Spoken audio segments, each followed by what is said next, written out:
और इस वक्त की बेहद चौंकाने वाली खबर बेंगलुरु से है, जहां 3,300 कोरोना के मरीज लापता बताए गए हैं। टेस्ट पॉजिटिव होते ही लापता हो गए हैं ये मरीज। बीबीएमपी ने मरीजों को जियो टैग करने का मंसूबा बनाया है।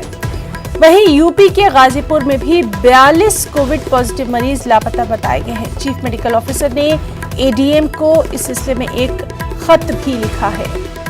आपको बताएं कि अस्पतालों और होम आइसोलेशन में नहीं मिले हैं मरीज। तिब्बी इंतजामिया का कहना है कि मरीजों की तलाश जारी है। तो बेहद अहम खबर, बेंगलुरु में 3,300 कोरोना के मरीज लापता बताए जा रहे हैं। टेस्ट पॉजिटिव आते ही लापता हो गए हैं ये मरीज। अब बीबीएमपी ने मरीजों को जियो टैग करने का मंसूबा बनाया है। साथ ही साथ यूपी के गाजीपुर से भी कुछ ऐसी खबर आई, जहां 42 कोविड पॉजिटिव मरीज लापता बताए गए। और इस सिलसिले में चीफ मेडिकल ऑफिसर ने एडीएम को एक खत लिखा है। अस्पतालों और होम आइसोलेशन में भी ये कोविड मरीज नहीं मिले हैं। तिब्बी इंतजामिया का कहना है कि मरीजों की तलाश जारी है।